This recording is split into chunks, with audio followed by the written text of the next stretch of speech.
Buenas, amigos do campo, sejam mais uma vez muito bem-vindos ao Dúvida Rural. Eu sou Alex Zecchini, o seu comunicador, e aqui nós trazemos para vocês informação, conhecimento e experiência daqueles que vivem do campo e para o campo.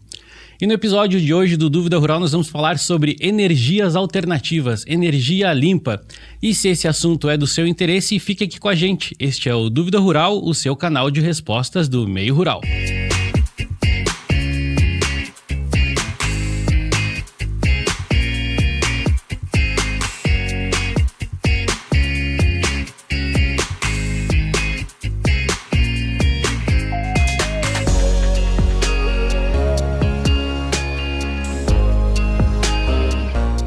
Muito bem, para conversar com a gente hoje sobre energia limpa, energia renovável, nós trouxemos a convidada professora Giane de Almeida do Rosário. Ela que possui formação em engenharia química, mestrado e doutorado em engenharia química também e mais de 10 anos de experiência com energias limpas. A professora também é professora do curso de Engenharia Ambiental e Sanitária do Centro de Ciências Agroveterinárias da UDESC Campus Lages. Professora Giane, seja muito bem-vinda ao Dúvida Rural. Muito obrigada pelo convite, obrigada aí pela oportunidade de tratar desse tema tão importante na atualidade. Bacana. Professora, sempre nesse nosso primeiro bloco, nós gostamos de trazer aqui a história, né, a sua experiência, o que trouxe a professora até esse tema que é de tão relevância hoje, né? Energia limpa. O que fez com que tu chegasse a esse tema? Como é que é a tua história, a tua experiência de vida em relação às energias limpas? Bom, então, na realidade, como tu mencionou, eu sou formada em engenharia química, né, com mestrado e doutorado ali pela UFSC. E na engenharia química, na realidade, a gente vê a respeito das energias poluentes. Então, a gente trabalha com carvão mineral, a gente trabalha muito com a questão de petróleo e derivados, né? E aí, já no doutorado, né, o meu estágio de docência, ele foi relacionado à parte de combustíveis, incluindo os biocombustíveis. E aí foi onde eu me apaixonei pela área, né, quando eu comecei a trabalhar mais diretamente com bioetanol, biodiesel, biogás. Então, foram os biocombustíveis que me trouxeram por esse caminho, né? E aí, já aqui no CAV, aí eu fui contratada para atuar diretamente, né, na parte de energias limpas. E aí foi onde a gente, né, eu acabei ampliando o meu conhecimento, envolvendo também energia solar, eólica e todas as demais, né, principalmente dentro dessa questão da ótica ambiental, mas enfim, mas aí a gente acaba aprendendo, né, como todas elas funcionam, como operam, como é que está a realidade hoje, qual é o futuro, né, que a gente tem para essas fontes. Então, enfim, estou trabalhando já com isso há mais de 10 anos. E, enfim, gosto muito desse tema, né? E eu tenho até uma ligação familiar, né, com isso, porque o meu pai, antes de eu entrar nessa área, o meu pai é eletricista e ele fez algumas instalações de sistemas fotovoltaicos, né? Então, já desde lá eu já tive, assim, um contato, né, digamos assim, com esse setor. E aí pude ter a oportunidade de ampliar ainda mais. E, professora, há 10 anos atrás se falava que a energia limpa era a energia do futuro. E hoje, né, nós estamos tratando a energia do futuro como uma coisa muito presente. Perfeito. Como é que tu vê hoje, né, direcionando nosso assunto para o meio rural, como é que essas energias podem trazer alguns benefícios para os produtores rurais e quais seriam hoje, né, as formas de produção de energia para uma propriedade rural? Perfeito, realmente como tu falou, quando eu comecei a trabalhar com isso ainda era dentro de uma perspectiva de futuro e hoje a gente já vê como uma realidade já, né, implantada e já bastante conhecida, bastante difundida. Então, dentro dessa questão do contexto rural, existem algumas fontes de energias limpas que são mais adequadas, que são mais relacionadas a esse meio. E aí eu posso citar principalmente a energia solar, tá? E quando eu falo energia solar, não é só a fotovoltaica para gerar eletricidade, mas também a solar térmica, né? Para aquecimento de água, para aquecimento de ar. Que, por exemplo, para a questão de propriedades rurais, né, você pode ter esse aproveitamento para um aquecimento de um aviário, por exemplo, enfim.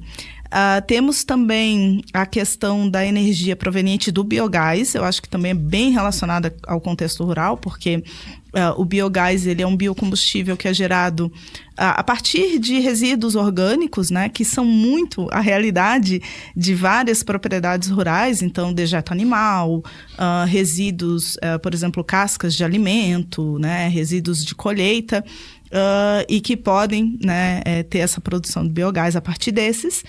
E também a gente pode falar de geração hidráulica, né, em propriedades que têm a presença de rios, riachos, quedas d'água. Então, você pode também ter a instalação de uma microturbina hidráulica ou até uma de maior porte, dependendo do tipo de propriedade. Então, tem várias energias dessas que são relacionadas. A gente pode também falar um pouquinho da eólica, apesar de que a eólica ela tem uma questão ali que limita, né, um pouco a sua aplicação. Mas, de repente, para um futuro, assim, ou para regiões com alta incidência de vento, que tenha realmente um bom potencial eólico, a gente pode até mencionar a eólica também. Bacana. E se a gente puder relacionar essas energias a alguns usos, né, do cotidiano do produtor rural, teria como a gente fazer relação a cada tipo de energia com determinado uso na propriedade? Como é que tu vê, né, essas diferentes formas de produção de energia relacionada aos usos que o produtor tem na sua propriedade? Por exemplo, como é que tu relacionaria alguns tipos de energia com determinados usos na propriedade rural? Perfeito. Temos sim como fazer essa relação, tá?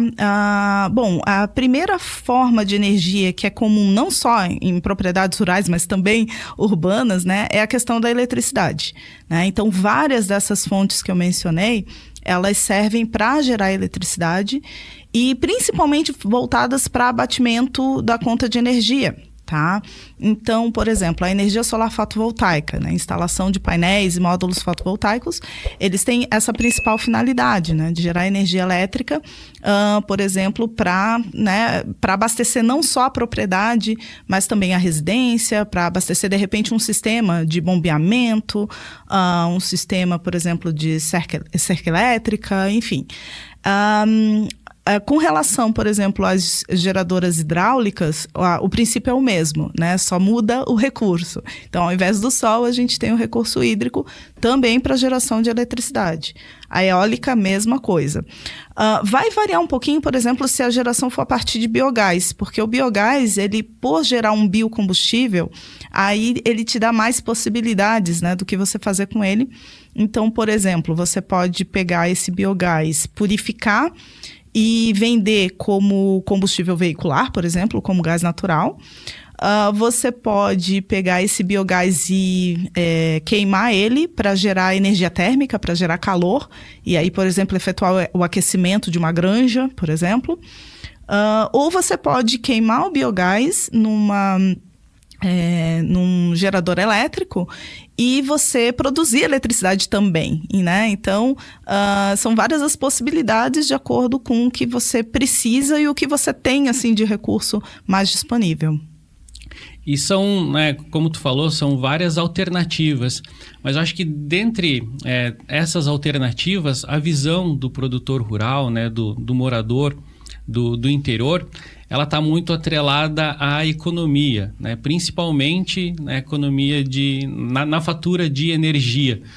Como é que tu relaciona a produção dessas diferentes formas de energia associada à economia, associada a esse tipo de benefício para o produtor, né? Uhum.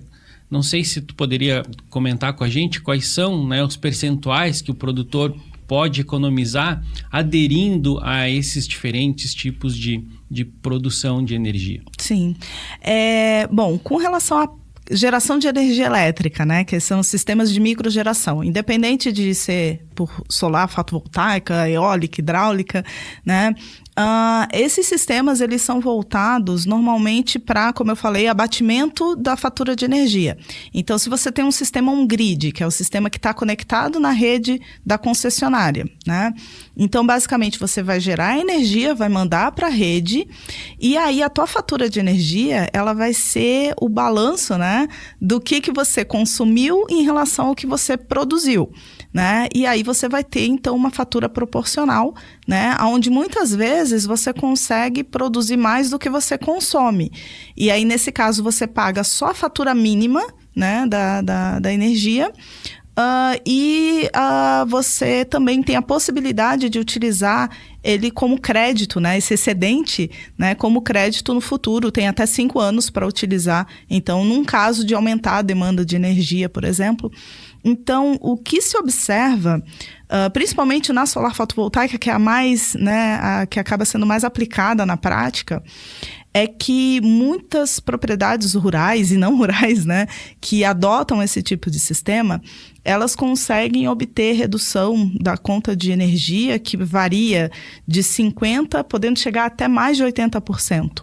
Né? Então, muitas acabam só pagando o faturamento mínimo exigido pela concessionária, né, o que dá uma redução muito boa. Então, em termos de investimento, né, muitas vezes você tem que pagar o financiamento daquele investimento inicial do sistema, mas, ao mesmo tempo, em função de ter uma redução muito alta da fatura de energia, muitas vezes acaba compensando, né? E aí o investimento acaba se pagando. Né, por essa diferença que ele deixa de pagar a companhia de fornecimento de energia. Exato. Claro, é importante salientar que cada caso é um caso, né? Então, quando a gente faz um dimensionamento de um sistema solar, a gente precisa avaliar vários fatores, por exemplo, a questão da insolação, da presença de sombreamento, da possibilidade de instalar o painel numa posição ótima para ter maiores rendimentos, né? Então, tudo isso influencia, né, na questão da produtividade, do rendimento da geração, né?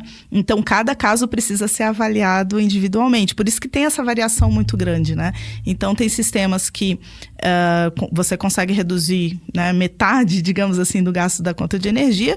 Tem uns que, né, como eu disse, superam aí 80% de redução. Então, isso vai variar muito de acordo com cada caso, né?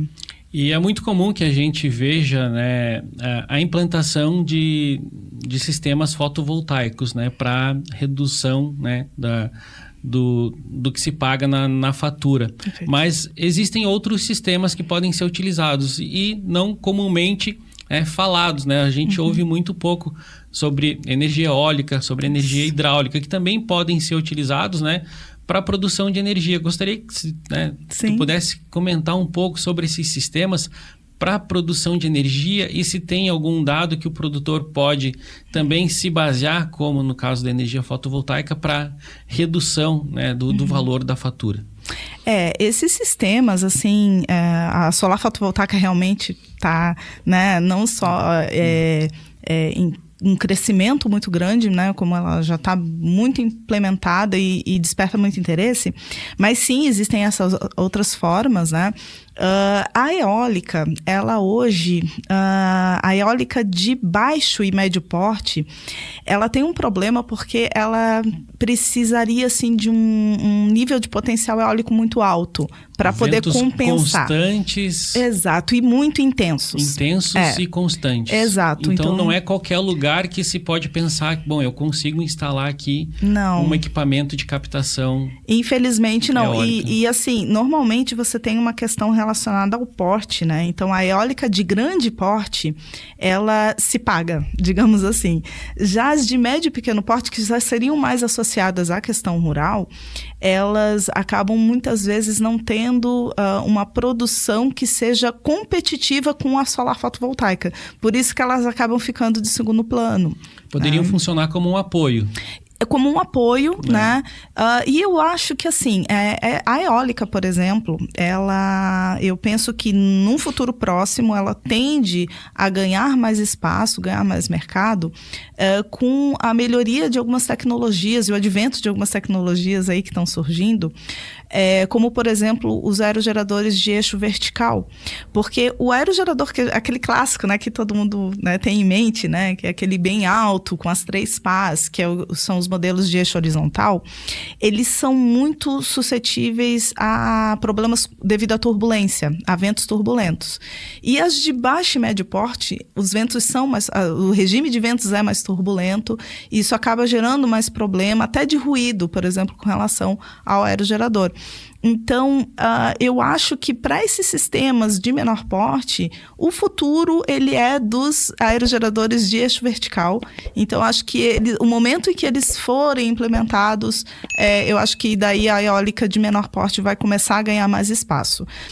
Então, eu acho que no momento, os aerogeradores de menor porte, eles acabam não tendo muita competitividade em comparação com os sistemas fotovoltaicos e outros tipos de sistemas de energias limpas, né? Então, eu acredito que ele precisa primeiramente ganhar um espaço a partir desses novos modelos que sejam mais adequados para essa realidade. O sistema de geração, né, por eixo vertical é aquele que tem as pás no sentido vertical também? Isso. Ele é um modelo um pouquinho diferente, né, daquilo que a gente está habituado, né, a reconhecer como aerogerador. Então, existem vários modelos, mas tem, por exemplo, alguns modelos que eles têm, por exemplo, ele é chamado de modelo batedor de ovos, que ele parece um batedor de ovos, né, então ele tem um eixo vertical e ele tem as pás, assim, meio curvadas ao redor dele. Então, é um estilo bem diferente de aerogerador daquilo que a gente está acostumado, mas eles são aerogeradores que, para ambientes urbanos e ambientes que têm a presença de mais obstáculos verticais, né? Então, tem a presença de vegetação, por exemplo, ou de instalações como casas e tal, que causam mais interferência no vento, esse tipo de modelo ele é mais adequado, tá? E ele também traz outra vantagem de os equipamentos elétricos, eles ficam no nível do solo. Então, a parte de manutenção e tal, ela acaba sendo muito mais facilitada. Porque os aerogeradores esses convencionais, que a gente está mais acostumado, a gente não pode esquecer que todos os equipamentos, eles ficam lá no nariz do aerogerador, que fica lá no alto. O acesso então, é limitado. O acesso é bem restrito, né? E aí, toda a questão de manutenção, porque tem óleos que precisam ser trocados, né? As máquinas, né? É um material que está em movimento, né? Então o desgaste é maior, então ele acaba sendo mais inacessível. Por isso que tem vários fatores que acabam limitando muito o uso para essa finalidade assim, mais residencial, de baixo porte, de geração distribuída. Legal, bacana. Tu estava mencionando aí, né, sobre esses vários tipos de geradores e ao mesmo momento me vem em mente a questão da geração hidráulica, né? Por conta de turbinas também, né? A utilização de turbinas talvez seja um movimento que não se ouça falar tanto. Mas se for pensar na nossa região aqui, que é uma região abundante de água, uma região declivosa, né? Sim. Com presença marcante de rios, riachos, né? Afluentes. Então, tu já pensa que, de repente, a utilização desse tipo de energia possa ser também conveniente, né? Como é que tu vê a utilização da energia hidráulica, né? Talvez a utilização, né, do sistema de turbinas para geração de energia? Eu gostaria que tu mencionasse alguma coisa sobre esse tipo de energia, que eu acho que é bastante interessante de a gente saber que através de riachos que a gente considera riachos pequenos, né, de pouca vazão, também pode se produzir energia e ela pode ser também útil à propriedade rural. Perfeito, na realidade, ao contrário do que eu acabei de falar da eólica, que a eólica ainda tem um futuro a ser traçado, a hidráulica não. A hidráulica ela já tem possibilidades na atualidade, tá? Porque só que foram tecnologias que foram surgindo nos últimos anos, então tá bem recente ainda, mas já tá no presente, tá? Então, inicialmente, as hidráulicas elas eram mais pensadas para geração também de grande porte, né? Então, a gente fala em usinas hidrelétricas, a gente fala em PCHs, por exemplo, que são, né, que daí demandam equipamentos maiores, mais caros e até uma infraestrutura de instalação que é mais complexa. Mas nos últimos anos tem surgido empresas que identificaram esse nicho de mercado, né, e observaram que as pequenas propriedades que têm a presença de recursos hídricos que são, né, aproveitáveis para essa finalidade, existia aí uma possibilidade de fazer algo parecido com o que a gente tem com a energia solar. Então, hoje a gente já tem empresas brasileiras, inclusive, que produzem microturbinas, tá? Então, turbinas de geração baixa, né? Voltados para justamente aplicação residencial, aplicação rural. E que conseguem produzir, então, uma quantidade de energia que consegue, assim como a energia fotovoltaica, né, reduzir fatura de energia, de conta de luz, enfim. Então, hoje a gente já tem isso como realidade, né? Então, essas turbinas, né, essas empresas, elas precisam, claro, você precisa ter um recurso que seja adequado para a operação dessas turbinas, desses equipamentos. Então, normalmente, é uma combinação de vazão do rio com a altura da... Não precisa ter uma queda d'água, mas você precisa ter uma diferença de nível, tá? Então, entre o ponto de captação e o ponto de geração de energia. Então, se você cumpre com aqueles requisitos de vazão e altura, você consegue instalar uma microturbina dessa. E constância, né? Porque outra coisa que a gente vem enfrentando muito é a estiagem. Isso. E quando se pensa em instalar uma turbina, né, aí tu pensa, bom, eu tenho vazão, eu tenho declividade. Sim. E eu tenho isso o ano todo? Exato. Isso também é uma coisa relevante de se considerar, né? Porque são equipamentos que operam a fio d'água. Então, você não tem reservatório, né? Você pode até fazer um certo acúmulo, por exemplo, num tanque, mas na maior parte do tempo elas vão operar de acordo com a própria vazão do rio. E aí, claro, elas vão estar vulneráveis à questão de escassez do recurso, né? Em épocas de seca e tudo mais. Então, é algo que também precisa ser considerado, assim. Se o regime de chuvas, se a vazão do rio ela se mantém constante a maior parte do ano, né? Isso é bem importante. É importante levar isso em consideração. Com certeza. Muito bem, para você que está nos acompanhando aqui nesse bate-papo com a professora Giane de Almeida do Rosário, nós estamos falando sobre energia limpa, energias renováveis, energias que o produtor pode utilizar na sua propriedade, inclusive para redução da sua taxa, da sua fatura de energia elétrica. Eu peço que você que está nos acompanhando se inscreva no nosso canal e também nos acompanhe através das nossas redes sociais. Professora Giane, tendo isso em vista, né, essa possibilidade que o produtor tem, essas diferentes formas de produção de energia, me vem à tona também a questão de que o produtor é muito preocupado também com a manutenção desses equipamentos, né? Outra coisa que... além do custo de instalação, que é um fator preocupante, né, e deve ser levado em consideração, mas o produtor também se preocupa com a manutenção. Como é que tu vê essa questão, né, da instalação de equipamentos, né, para diferentes formas de produção de energia e relaciona isso, por exemplo, com a manutenção desses equipamentos? Como é que o produtor pode pensar que isso deva ser importante para ele? É fácil de manter? É complicado? Vou instalar e depois vou ter problemas para manter uma dor de cabeça? Como é que tu vê essa questão? Não, na realidade, assim, eu vejo que a parte operacional e de manutenção é uma das principais vantagens das fontes de energias renováveis em comparação com fontes mais convencionais. Porque se tu pensa, por exemplo, um painel fotovoltaico, né? O que tu vai ter de manutenção com relação ao sistema? Eles são um sistema, primeiro, né, é importante enfatizar que são sistemas muito duráveis, né? Então, normalmente tem um tempo de vida aí de 25 a 30 anos, né? Dependendo do fabricante, dependendo do modelo. E quando tudo transcorre da maneira normal, né? Quando não tem nenhum evento assim específico. Mas, no mais, o que tu vai ter basicamente de manutenção? O que tu vai ter que fazer com o sistema? Basicamente limpeza. Limpeza.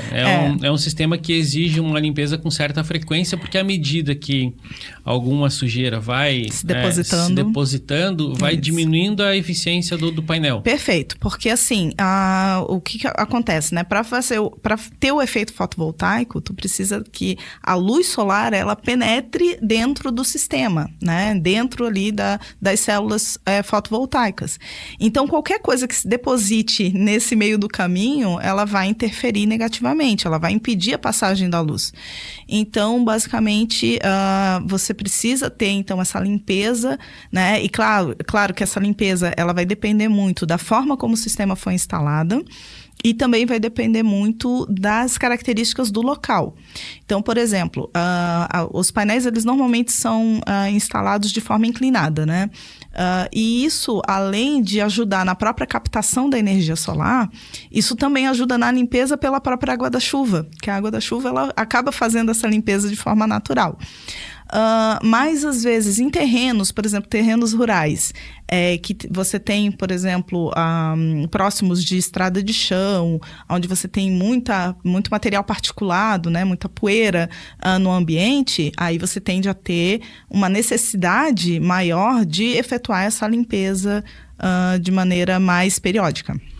E tem alguns sistemas, eu não sei se é invenção do próprio fabricante ou é uma invenção, né, que nós, brasileiros que gostamos de invenções alternativas também, nos propusemos a fazer, que é um sistema interligado ao sistema, né, de painéis fotovoltaicos, com uma bomba d'água já para proporcionar... a limpeza automática. A limpeza automática desses painéis. Então, são coisas alternativas que se pode pensar também para promover, com certeza, uma limpeza de maneira mais eficiente. Se existe essa demanda por uma limpeza mais frequente, aí você pode, de repente, pensar num caso assim, para não ter essa preocupação. Principalmente quando o painel está num local de mais difícil acesso, como, por exemplo, telhado, né? Em painéis que ficam mais próximo do solo, você tem uma facilidade de acesso maior, né? Ou como tu falou, né? Dependendo da necessidade, né? Da necessidade, exatamente, né? Por exemplo, o painel que a gente instalou lá no CAV, ele nunca a gente teve a necessidade de fazer a limpeza dele. Porque as características, né, de local de instalação favorecem... Exato, ele está num ambiente que é gramado, então não tem o acesso que fica ali próximo, ele é um acesso pavimentado, então acaba não tendo tanta poeira assim que demande, né? Então a própria água da chuva ela faz o trabalho, né? Mas de qualquer forma, mesmo que essa limpeza ela seja necessária, as próprias empresas que fazem a instalação, elas dão um treinamento, elas indicam a forma mais adequada de fazer essa limpeza, por exemplo. Materiais para usar na limpeza, né? Para que não sejam abrasivos ao painel. E que possam afetar, exatamente, o funcionamento dele. Então eu creio que, assim, de manutenção, se a gente for parar para pensar, é realmente mínimo, né? E aí, com relação a substituições, a trocas, né? Eu só chamo a atenção aqui da questão do equipamento, que é o inversor. O inversor, então, é um equipamento que vai converter a energia que é gerada, né, pelo painel, que é de corrente contínua, para a corrente alternada, que é o que a gente... Para a corrente alternada, que é o que a gente utiliza, né? E, basicamente, o inversor, ele tem um tempo de vida um pouco mais curto, tá? E ele é um elemento um pouquinho mais sensível. Então, ali em 10, 15 anos, talvez seja necessário fazer um reparo, ou a mesma substituição do equipamento. E tu estava falando do sistema on-grid, né? Isso. O sistema on-grid é o mesmo sistema que também requer que tu tenha baterias para apoio.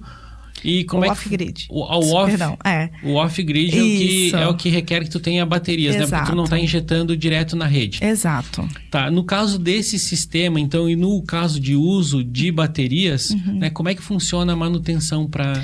Muito boa a tua pergunta, porque assim, o off-grid, ele é aquele sistema independente, né? Então, você não vai injetar, né, a energia na rede. Então, você precisa, a energia que é gerada pelos painéis durante o dia, você precisa armazenar para utilizar no momento de maior demanda, que costuma ser à noite, né? Quando você precisa de luz, você precisa efetivamente mais da energia elétrica.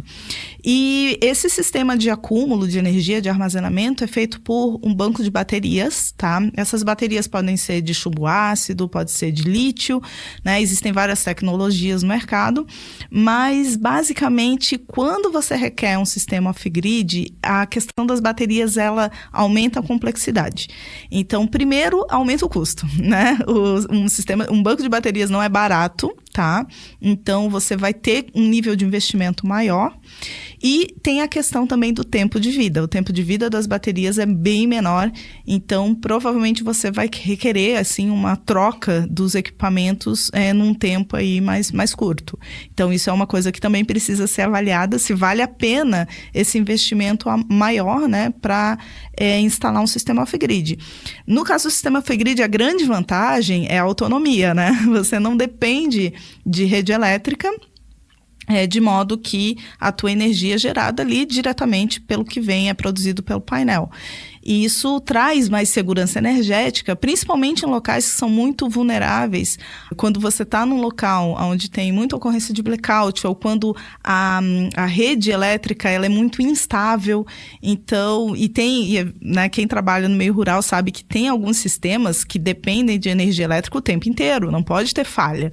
Então, nesse tipo de caso, o sistema off-grid ele é muito bom, porque ele te garante que você vai ter ali a energia sempre. Né? Então, existe ainda um terceiro tipo, uma terceira modalidade que é bem interessante no meu ver, que são os sistemas híbridos, porque eles combinam on-grid e off-grid. Então, você, na maior parte do tempo, você injeta na rede, mas em momentos de blackout, em momentos de falta de energia, aí você obtém a energia da bateria. Então, você consegue, né, trabalhar com o melhor dos dois mundos, né? E o nível de investimento é menor, porque você não precisa de um banco de bateria tão grande, porque você, né, vai utilizar só naqueles momentos emergenciais. Ele funciona como funciona o gerador, por exemplo, né? Que entra em ação quando a energia da rede não está suprindo as tuas necessidades, né? As necessidades da propriedade, as necessidades da atividade. É exatamente isso. Então, basicamente, nesse sistema híbrido, a energia solar ela vai primeiro alimentar as baterias, então vai manter elas carregadas. E aí, como na maior parte do tempo a rede elétrica está em funcionamento, ela está gerando, então, a partir do momento que está completamente carregada, aí começa a injetar para a rede. Então, você consegue operar das duas formas. Então, é um sistema aí bem interessante. O produtor ganha porque está injetando na rede e, ao mesmo tempo, não fica sem energia no caso, né, de necessidade. Então, e tem locais que a gente sabe, locais rurais que são mais remotos, ou então onde a rede de energia ela é mais sensível, mais vulnerável, a gente sabe que ficam mais à mercê desse tipo de variação, né, de ter energia ou não. Então, nesse caso, eu acho que vale bastante a pena, sim, o produtor ele buscar essa informação. É muito comum na nossa região aqui que volta e meia, né, com temporais, a luz no interior, né, ocorra nessa falta de energia. E eu lembro que um tempo atrás a gente estava no interior de 2018. E a gente chegou a ficar 17 dias sem luz, porque foi um temporal que... às vezes afeta a rede, né? Afeta a rede e a nossa propriedade é final de linha, então muito reflorestamento também, né, por onde a rede passa, e isso é um problema bastante comum. Né? Então, né, se tu for pensar, né, que de repente no local que tu tá, a falta de energia ocasiona danos e pode ocorrer por vários dias, é interessante que se pense nesse sistema. Né? Exato, ainda mais quando a gente pensa que podem acontecer perdas, né, econômicas em função da falta de energia, né? Então, se você tem, por exemplo, produção de peixe, né? E aí você não pode ter um sistema de aeração deixando de funcionar. Então, num momento... Num aviário, por exemplo, né? E aí, numa falta de luz, de repente, você perde os animais, né? Então, às vezes, o que você perderia, né? De repente, você pode reverter em um investimento que, né, vai evitar esse problema. Trazendo aqui também para a nossa realidade, né? Pessoal que trabalha com leite, que trabalha com queijo, né? Perfeito. Então, a energia elétrica hoje é essencial. Não dá para tu pensar em ficar 1 hora sem energia elétrica porque algum prejuízo, né, tu vai ter. E professora, eu gostaria que tu trouxesse para a gente aqui, a gente está falando, né, das características, né, das várias formas de produção de energia, mas das características de instalação, dos cuidados que se deve ter, né? A gente falou de manutenção, mas trazendo um pouco para a energia fotovoltaica, quais são os outros cuidados que tu vê que o produtor rural, né, que é aquele que mora no meio rural, deve ter ao pensar em instalar um sistema desse? Quais são os outros fatores que ele deve levar em consideração ao pensar, bom, agora, né, eu já vi que é viável instalar, eu já vi que minha economia pode ser tanto, eu quero instalar um sistema desse, que cuidados eu devo ter? Eu acho que o principal, né, quando alguém tem um interesse, né, nesse tipo de sistema, é primeiro avaliar bem o potencial do local, né? Como eu falei, né? Se o local é adequado, se o nível de sombreamento não vai afetar muito o que vai ser produzido. Então, esse estudo ele precisa ser feito por empresas que sejam idôneas, enfim. Então, buscar realmente empresas que tenham aí um tempo de mercado, né? Para garantir, né? Essa questão da integridade dos equipamentos e do próprio sistema. E um outro fator que a gente tem que levar em consideração também, na atualidade, é a interferência das próprias questões climáticas, né? Então, a gente está vivendo um momento em que a gente está tendo muitos eventos climáticos extremos, né? Então, temporais, vendavais, chuva com granizo, ventos de alta intensidade e inundação também, né? Então, a gente sabe que nesses casos, o sistema ele pode não suportar. Então, é extremamente importante, no momento de fazer uma compra de um sistema desse, que requer um custo de investimento inicial aí considerável, né? Que o proprietário ele avalie, né, se há algum tipo de, enfim, de cobertura, né, de alguma garantia em decorrência de eventos climáticos. Eu acho que na atualidade é uma coisa importante, porque a gente não quer, né, pagar caro para instalar um sistema desse e vem uma chuva e acaba e destrói, né, esse sistema. Então é importante avaliar isso. E se a empresa ela não te dá esse tipo de garantia, eu acho que vale a pena até considerar a questão de um seguro, tá? Para realmente não evitar problemas, né? A gente já passou por algumas situações climáticas aí bem adversas e que eu já tive a oportunidade de ver, por exemplo, um sistema de coletor solar, que é para aquecimento de água, ele ser completamente destruído em uma única chuva, em uma hora de chuva com granizo, e ele danificou completamente o equipamento. Então, eu acho que esse é um cuidado em específico que é necessário. Vale a pena levar em consideração, né, quando for pensar em custo de investimento, custo com seguro, se for o caso, né? Isso, ver se a empresa cobre questões climáticas também, né? Porque assim, de modo geral, a maior parte das empresas, ela cobre, a garantia, né, cobre a questão operacional do módulo, né? Então, se o módulo está funcionando adequadamente e tudo mais. Para eventos climáticos, eu não sei se são todas, né? Então, é bom fazer essa verificação para não ter aí uma surpresa desagradável no futuro. Eu acho que é importante que a gente deixe isso claro aqui, né? Para aqueles que estão nos acompanhando levarem isso em consideração quando pensarem, né, em implantar. É importante salientar também, assim, que não são sistemas tão frágeis assim, tá? Então, eles têm resistência, né? Eles são feitos, né, usando materiais que têm um certo nível de resistência para um certo nível de vento, um certo nível de impacto, mas, né, de novo, né, em função da gente estar passando, assim, muitas vezes por eventos muito intensos, né? Muito mais intensos do que o normal, às vezes a gente tem que levar isso em consideração, né? Estamos tratando disso como casos extremos, mas que podem acontecer e que quem investe precisa estar prevenido. Exatamente, pode fazer a diferença, né, entre você ter, né, uma boa experiência ou não com as fontes renováveis, com né? esse sistema. E outra coisa que eu acho que interfere, gostaria que tu colocasse melhor pra gente, é nível de insolação, né? Porque a gente está localizado num ponto aqui abaixo da linha do K2, tem a ver com latitude. Conforme isso muda, o tempo de insolação muda também, e isso interfere diretamente na captação de luz e, consequentemente, na eficiência energética, né? Na eficiência do painel fotovoltaico, nesse caso. Como isso interfere? Isso, né, deve ser levado em consideração? Como é que Como é que tu se refere a esse ponto, né, nesse sentido? Não, é fato, né, que nós estamos na região sul do Brasil, então é uma latitude afastada, né, bem afastada da linha do Equador, que seria uma região de maiores intensidades, né, de radiação. E comparado a outras regiões do Brasil, é fato, né, que a gente tem um tempo de insolação menor, né? Mas eu costumo até enfatizar bastante isso em aula, né? Que isso não é desculpa. Isso não é desculpa para a gente não aproveitar essas fontes de energia, porque é só a gente fazer um comparativo bem fácil, né? Com a Alemanha, tá?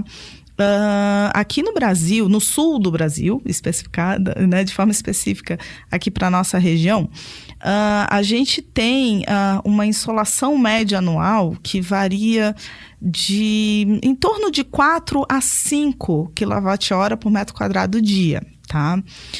Então, é uma insolação mais baixa, como eu disse, em comparação com... Ao nível ótimo, né? Que é estar mais próximo da linha do Equador. Exato, na região, por exemplo, do Nordeste, enfim, mais próxima do Norte.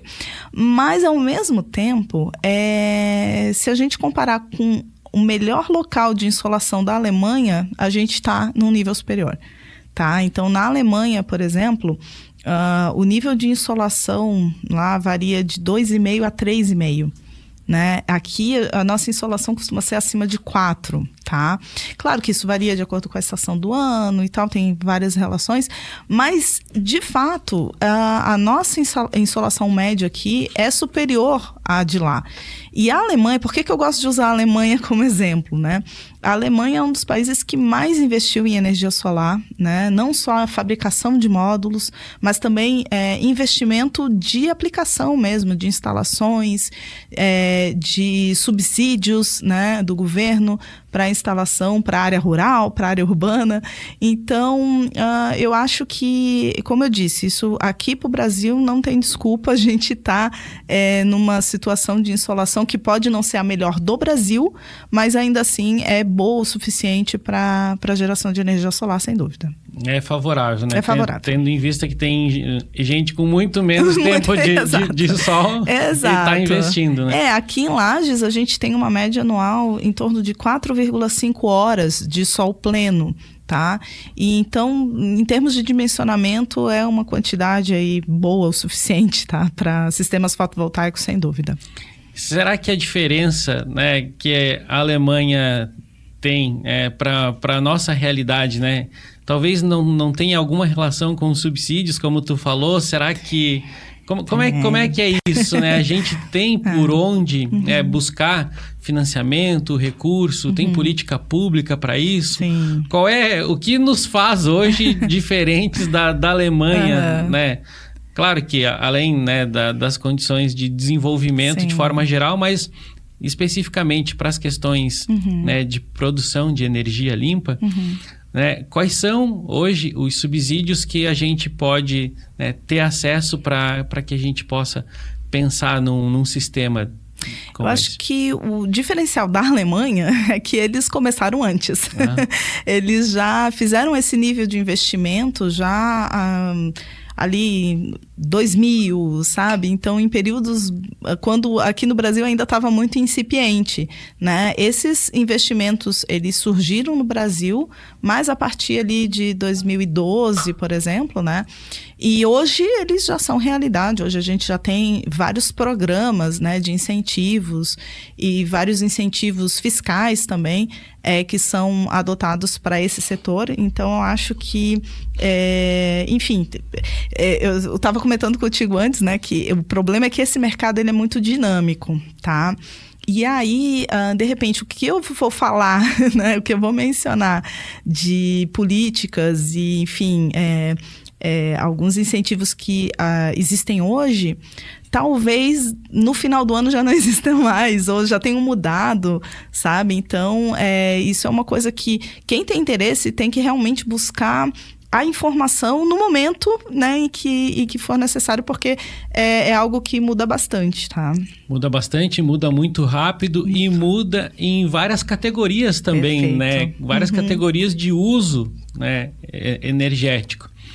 Eu gostaria que tu mencionasse aqui pra gente, porque a gente ouve falar muito em mercado de energia livre, ou mercado livre de energia. Sim. Que é um sistema que está possibilitando com que hoje algumas empresas, possam comprar a energia que é proveniente dessas usinas de produção de energia limpa. Isso. Então, de repente, isso futuramente vai chegar para outras categorias. Isso. Né? Categorias de empresas menores, categoria de população como um todo, né? De usuário, pessoa física. Né?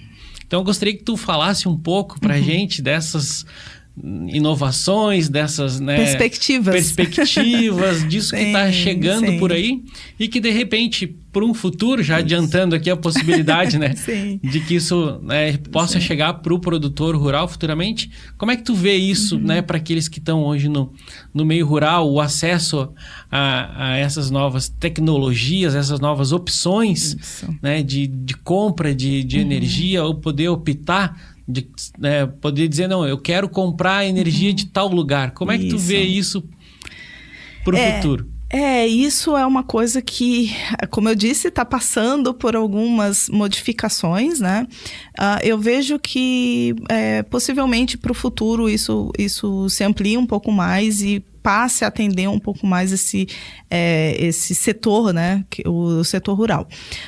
Eu acho que para mercado livre de energia, hoje o que a gente teria mais relacionado à questão rural seria a possibilidade de formação de cooperativas de energia. Tá? Porque quando você pensa numa produção assim, para comercializar a energia, né, ela precisa ser de grande porte para sustentar, enfim, para oferecer segurança também para quem está comprando, né? Então, você precisa ter um sistema de maior porte. E um sistema de maior porte na questão rural, né, ela pode, de repente, se fazer valer pela questão coletiva, né? Então, você juntar várias propriedades, vários proprietários que tenham interesse em gerar, né? Criar uma usina de geração, seja usina solar, seja hidráulica, eólica também, né? Mais voltado para a comercialização dessa energia, né? Eu acho que dessa forma você dilui os gastos, né? Você distribui os gastos, mas também dilui os lucros, né? Então, você também tem a possibilidade de dividir, né?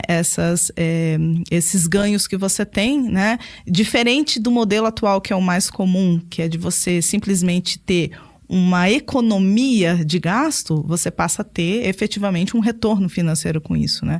Então, eu vejo que para o futuro, mas de novo, né? Como você mencionou, a gente precisa melhorar essa questão das regulamentações, das políticas públicas voltadas para esse tipo de mercado, para mercado livre, para a questão de leilões de energia, né? Então, isso precisa ainda se estabelecer melhor, se consolidar melhor aqui no Brasil. Então, eu acho que à medida que isso vai sendo implementado para uma categoria, acho que a gente vai tendo isso também como referência para implementação para demais categorias, né? E eu acho que isso é importante, né? Se a gente for pensar que isso depois pode chegar a nível de produtor rural, a nível de pessoa física. Outra coisa que o produtor tem a seu favor na propriedade é que ele pode se utilizar de linhas de crédito específicas para financiamento de implemento, né, para financiamento inclusive, né, na compra de animais. No caso de implementação de um sistema de energia limpa, tem alguma área de financiamento específica? Como é que o produtor pode procurar esse tipo de benefício se ele quer implantar esse sistema na sua propriedade? Perfeito. Bom, tem o modo convencional, que é direto com as empresas que comercializam esses sistemas, né? Então, normalmente, essas linhas de financiamento, elas são de até 6 anos para pagar o investimento, né? E com taxas de juros de mercado, né? Normal. Mas, especificadamente para produtores rurais, tem um programa que eu acho que é bem interessante, né? Quem tiver interessado buscar maiores informações, que é o chamado Pronaf Eco, né? O Pronaf Eco, então, ele é voltado para agricultura familiar. Então, se você tem uma propriedade dentro, né, que cumpre com os requisitos do programa, você consegue uma série de incentivos para investir em sistemas de energias renováveis, né, incluindo o sistema fotovoltaico, mas também outros. E a grande vantagem é que você consegue obter, né, esses equipamentos, esse sistema, numa taxa de juros muito inferior, muito mais baixa, e com um tempo de pagamento muito maior, né, que é em torno de 10 anos, se eu não estou enganada. E com uma taxa que varia em torno de 4%. Ele é bem mais baixo do que... talvez menos, né? Eu acho que é menos. Se eu não me engano, era na faixa de 3%, se eu não estou enganada. Tá? Comparado com os juros de mercado, isso é bem mais vantajoso. Bem mais vantajoso. Então, é muito mais fácil, né, para depois você conseguir recuperar o investimento. Então, o tempo de retorno do investimento é mais rápido. E existem vários casos, assim, de produtores rurais que fizeram uso desse tipo de programa e estão só obtendo ali os louros, né, as vantagens do sistema. Então, acho que realmente vale a pena, tá? E, inclusive, quem tiver maior interesse nesse tipo de programa, eu sei que a EPAGRE, por exemplo, aqui de Santa Catarina, ela dá, se eu não me engano, orientações a respeito de como participar, de como montar um projeto para participar do programa, tá? Então, acho que vale a pena. Para sistemas rurais, assim, de maior porte, tem também o programa ABC, que é um programa voltado para a agricultura de baixo carbono. E ele também, né, você submete um projeto e você, se você for contemplado, você consegue também, de novo, né, realizar um financiamento com taxas de juros super baixas, também nessa ordem do Pronaf, e tem a vantagem de o tempo de financiamento ser ainda maior. Você consegue pagar em 12 anos. Então, também vale a pena quem tiver interesse buscar essas linhas, né? E também existem outros tipos de financiamentos, por exemplo, cooperativas de crédito, elas normalmente têm linhas especiais para sistemas renováveis, bancos, né? Sistemas bancários normais, Banco do Brasil, Caixa Econômica, eles também têm linhas específicas para quem quer instalar, por exemplo, energia fotovoltaica na sua propriedade e tal. Então, acho que tem várias possibilidades que valem a pena serem buscadas. Estamos caminhando bem, então, tendo a Alemanha como exemplo e podendo, né, nos utilizar de alguns benefícios, subsídios, linhas de financiamento para esse fim. Eu vejo que a atualidade hoje ela está bem propícia, né, para quem quer investir na parte de energia solar, né? E agora é um momento bom, digamos assim, já foi melhor, porque a gente, desde o ano passado, a gente está com uma taxação, né, na parte de energia solar.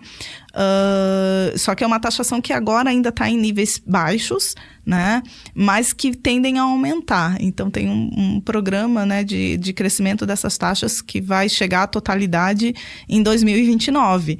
Então, é bom quem tem interesse nessa área, né, correr atrás dessas informações e tentar fazer isso o quanto antes. Quanto mais cedo pensar em implementar um sistema... Isso. Mais vantagem, em princípio, vai ter, né? Em relação a essa taxação. Em relação a essa taxação. Tá. Muito bem, para você que está nos acompanhando nesse nosso bate-papo com a professora Giane de Almeida do Rosário, nós estamos falando sobre energia limpa, energias renováveis, possibilidades de uso, né, possibilidades de implementação desses sistemas na propriedade rural. Peço que você se inscreva no nosso canal, ative as notificações e também nos acompanhe através das nossas redes sociais. E, professora Giane, eu gostaria que tu colocasse aqui para a gente alguns exemplos, alguns casos que, né, o proprietário rural tem utilizado esses sistemas na sua propriedade, que tem obtido benefícios, que tem obtido vantagens, que tu trouxesse aqui pra gente algum exemplo, né, desses que tu tem lidado aí no teu dia a dia. Então, eu vou citar dois exemplos, dois casos, tá? Um relacionado à energia solar e outro relacionado a biogás, tá? Que eu considero casos, assim, bem interessantes de sucesso e que, de repente, despertem aí o interesse de quem está nos escutando. O primeiro com relação ao sistema fotovoltaico, que foi instalado numa propriedade de agricultura familiar, como eu mencionei, que fizeram uso do Pronaf, né, do Pronaf Eco, para fazer esse investimento. A propriedade fica em Planalto Alegre, que fica aqui no oeste, né, de Santa Conheço Catarina. perto de Chapecó. Exatamente, tá? E lá eles têm, basicamente, são 2 residências, 2 aviários e tem uma produção de leite nessa propriedade. E eles fizeram, então, um investimento, tá, de 198 mil para fazer a instalação de painéis fotovoltaicos. Foram 114 módulos que foram instalados, tá, nessa propriedade. Desses 198, 165 foi proveniente de recursos do Pronaf. Então, eles conseguiram abater aí um valor considerável, né, do investimento. E, basicamente, o que se tem, assim, de redução, né, falando em termos de dinheiro, que é o que normalmente impacta mais, né? A conta de energia dessa propriedade, ela girava em torno de 3,5, né, em torno de 3 a 4 mil reais por mês. E isso caiu para 200, 600 reais no máximo, sabe? Então, só para você sentir, né, como o impacto que o sistema teve na redução da conta de energia, né? Então, basicamente, é aquilo que eu mencionei antes, né? Com o que você deixa de pagar na conta de energia, muitas vezes é o que você vai usar para pagar o financiamento do sistema, né? E levando em consideração que você vai pagar ali por 6, 10 anos, e depois desses 10 anos o teu sistema continua ali, né? Então, você vai ter ali um ganho, né, com o que você deixa de pagar com a energia, com a fatura de luz, aí bastante significativo, né? Tu acaba transformando aquele custo que tu tem, né, de energia pago para a companhia em investimento. Em investimento. Exato. E depois de um tempo você só vai ter o sistema, né? Você não tem mais o financiamento a ser pago. Mesmo, né? que ocorra algum tipo de manutenção, né, aquele sistema ele já vai ter sido pago e vai te trazer... É só a gente pensar assim que, por exemplo, um financiamento do Pronaf, que leva 10 anos para você pagar. Você vai pagar lá os 10 anos, mas o painel fotovoltaico, se tudo der certo, se não tiver nenhum problema, ele vai durar até 25, 30 anos. Ou seja, 20 anos depois você ainda vai ter o teu painel. O inversor, ele pode ter uma duração ali de uns 15 anos, né, um pouquinho menor, mas a gente está falando de um equipamento que no cômputo do sistema ele acaba sendo uma parte pequena, isso digamos talvez assim, represente menos de 5% do valor do projeto. Né? Exato. Então, até porque, assim, uma coisa é o painel com 114 módulos, outra coisa é você ter o número de inversores para isso, né? Muitas vezes você precisa de 3, 5 inversores, né? Dependendo da potência deles. Então, isso vai fazer com que o custo que você vai ter posteriormente, ele seja realmente muito mais baixo. Então, outro caso que eu vou mencionar é de uma leitaria que fica na cidade de Três Itilhas, aqui também de Santa Catarina, né? Então, lá é uma produção de leite. Então, basicamente, eles fazem uso dos dejetos das vacas, né? Muitas vezes misturado com dejetos de suínos de propriedades vizinhas, né? Então, existe ainda, né, essa associação, né? E, basicamente, eles instalaram lá na propriedade um biodigestor de grande porte, tá? Que é um biodigestor de modelo canadense, que ele é de uma eficiência melhor, principalmente voltado para a região sul, que até uma coisa que eu não mencionei com relação a biogás, é que biogás ele tem uma questão com relação à temperatura. Tá? E ele precisa de temperaturas um pouquinho mais elevadas, digamos assim, para produzir o biogás. E na região sul, a gente sabe que muitas vezes a gente tem aqui temperaturas mais frias, né? Na serra, principalmente. Na serra, principalmente, e que às vezes é um fator limitante para a produção de biogás, né? Então, é importante que, principalmente para a nossa região, a gente opte por biodigestores que sejam preparados para essa limitação, que é o caso desse biodigestor que foi instalado lá. Então, ele é um biodigestor que tem um sistema de aquecimento, né? E que, por conta disso, ele opera super bem aqui na nossa região. E, basicamente, lá, eles também utilizam para geração de eletricidade. E é uma leitaria de um porte grande, né? E, basicamente, toda a demanda elétrica, ele consegue ser suprido pelo sistema deles, né? Então, eles, inclusive, se eu não me engano, até, às vezes, têm excedente que eles mandam para a rede, enfim. Então, também é um outro tipo de sistema que eu acho que também é bastante interessante, principalmente em propriedades que tem a grande quantidade de resíduos, né? Então, seja dejeto animal, ou seja restos, né, de cultivo, de plantação e tal, eu acho que é um sistema que vale a pena também ser considerado. E eu achei interessante que tu mencionou que ela não utiliza só o que é proveniente da propriedade, ela utiliza resíduos que são provenientes de outras propriedades. Isso. Então tá aí uma forma de associativismo, de cooperativismo, também, né, que também pode ser benéfica na produção de energia, né? Tu não precisa pensar que minha propriedade não tem resíduo suficiente para que eu possa implementar esses sistemas. Então, fica aí também nossa dica para que o produtor pense que ele pode pensar em algum tipo de associativismo, cooperativismo e começar a utilizar os resíduos provenientes nas propriedades vizinhas. Exato, porque uma questão com biogás é que muitas vezes a codigestão, né, que é a combinação de vários tipos de resíduos, ela melhora a eficiência do processo, né, da produção desse biocombustível. Então, essa é uma outra grande vantagem, porque você produz não só o biogás, né, que tem esse potencial energético, mas você também tem um coproduto, que é o biofertilizante, que pode ser aplicado, né, na própria propriedade rural ou ser destinado para os parceiros, né, que da onde você obtém os resíduos, enfim. Então, você acaba gerando mais produtos, né, e se livra daquela questão ambiental, né, problemática do resíduo. Isso nos dá a ideia, né, do aproveitamento que se pode ter com um resíduo que até pouco tempo atrás, né, se tinha preocupação em como é que eu vou descartar isso? O que eu vou fazer com ele? E hoje ele é um recurso, né, que te traz valor, né? Valor econômico, valor monetário, mas também um valor ambiental muito forte. Perfeito, exatamente. E isso a gente não deve nunca deixar de lado, né? A gente focou na questão econômica, na questão de produtividade, nos benefícios que traz, né, para o produtor, mas tudo isso associado a uma forma limpa de gerar energia, né? Então, você também tem que ter em mente que com essas alternativas, você também está gerando menos emissão de carbono, né? E você está produzindo menos poluição atmosférica. Então, tudo isso também traz um ganho para o coletivo também muito importante, né?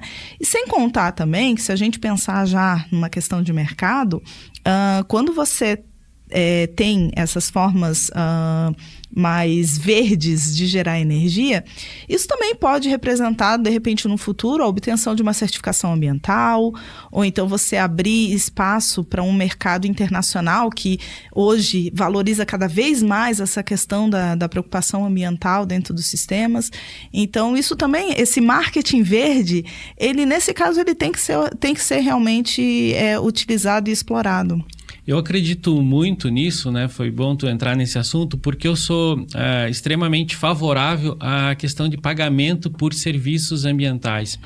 Então, eu vejo isso como alternativa para o produtor rural, né, futuramente recebendo por esses serviços ambientais que ele está prestando à sociedade como um todo. Né? As questões hídricas, né? As questões da água, a questão de melhor destinação dos resíduos. Eu gosto muito, né, de trazer isso, porque eu vejo que o produtor rural merece receber por um serviço que ele está prestando não só para ele, né, ele está prestando para a sociedade como um todo. Eu acho que isso deve ser levado em consideração. Sem dúvida, eu concordo completamente contigo. Eu acho que se cada um fizer um pouquinho, né, a gente avança enquanto sociedade, de um modo geral, né? E o benefício é de todos. Então, acho que realmente esse retorno ele precisa vir realmente para quem tem esse tipo de preocupação. Bacana.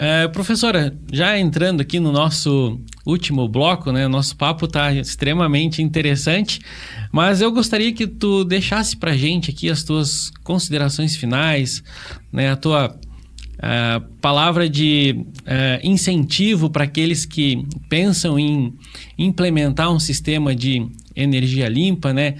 A tua palavra de cuidado com certas características, né? Com certas particularidades desse sistema. Eu gostaria que tu colocasse aqui para a gente as tuas considerações a respeito desse tema. Então, bom, eu acho que esse tema de energias limpas, ele é um tema muito relevante para a atualidade, né? Não só pela questão ambiental, mas principalmente pela questão ambiental. Acho que a gente vai precisar cada vez mais se movimentar para essa transição energética. E isso tem que contar com a participação de todos. É importante a gente não ficar só esperando, né, que as coisas aconteçam por si só. Eu acho que cada um tem que fazer a sua parte, né, e a gente também pensar em formas cada vez mais automatizadas de fazer os nossos processos, né, e isso, os sistemas de energias limpas, eles também estão muito integrados a esse tipo de pensamento, né. Então, eu acho que se algo te interessou, busca informação. Eu me coloco também à disposição de quem quiser entrar em contato e eu poder ajudar nessas orientações de uma maneira um pouquinho mais específica, porque, como eu disse, né, eu acho que cada caso, em energias renováveis, cada caso precisa ser avaliado de maneira específica. Eu acho que é importante que a gente realmente estude, né, e veja se o retorno ele compensa, né? Então eu gosto de sempre, né, considerar assim, a cautela, mas não deixe que a cautela ela, né, te impeça de buscar essas novas soluções. Eu acho que vale super a pena. Que isso é viável, viável, mas é preciso que se planeje, né, que se estude para que, né, realmente saiba se essa viabilidade, né, é passível da tua propriedade, de ser instalada na tua propriedade e tal. Isso deve ser levado em conta. Sempre, sempre. Então, por mais que eu seja uma apaixonada por energias limpas, a gente precisa sempre ter responsabilidade na hora de fazer as indicações, porque tem casos em que ela não vai ser a mais adequada, tá? Mas eu acho que vale a pena o estudo, vale a pena você avaliar o potencial da tua propriedade e ver o que pode ser melhorado e como as energias limpas elas podem melhorar ali a tua questão econômica, a questão ambiental e a própria produtividade mesmo, a eficiência do teu processo. Eu acho que tem alguns casos em que realmente, a maioria dos casos, na verdade, ela acaba sendo muito favorável para o ambiente rural. Bacana, eu acho que, né, como a gente já comentou, é uma energia, uma forma de produção de energia que está cada vez mais atual. O que há um tempo atrás a gente pensava que era a energia do futuro, hoje já é a energia do presente, né? E eu acho que vale a pena você que é produtor rural, que vive no meio rural, né, avaliar com mais carinho essa possibilidade de implementação dessas energias na sua propriedade. Professora, eu gostaria mais uma vez de agradecer aqui a sua presença, todas essas informações, todo esse seu conhecimento, toda essa sua experiência nesse tema. Eu acho que certamente aqueles que ouviram esse nosso bate-papo tiveram suas dúvidas esclarecidas e tiveram talvez mais curiosidade em estudar um pouco mais, em se aprofundar também nesse tema. Então, por isso, eu te agradeço mais uma vez pela tua presença aqui no Dúvida Rural. Eu que agradeço a oportunidade, eu sempre estou à disposição assim, para levar a palavra da energia limpa e renovável para onde for e para tentar incentivar cada vez mais a adoção desse tipo de tecnologia. Então, como eu disse, me coloco à disposição, quem quiser tirar dúvidas, quem, enfim, quiser entender um pouquinho mais sobre cada uma funciona, se aplica e tal, eu estou aí à disposição sempre, tá? E obrigada pelo convite. Muito obrigado também. Para você que nos acompanhou, esse foi mais um bate-papo do Dúvida Rural, o seu canal de respostas do meio rural.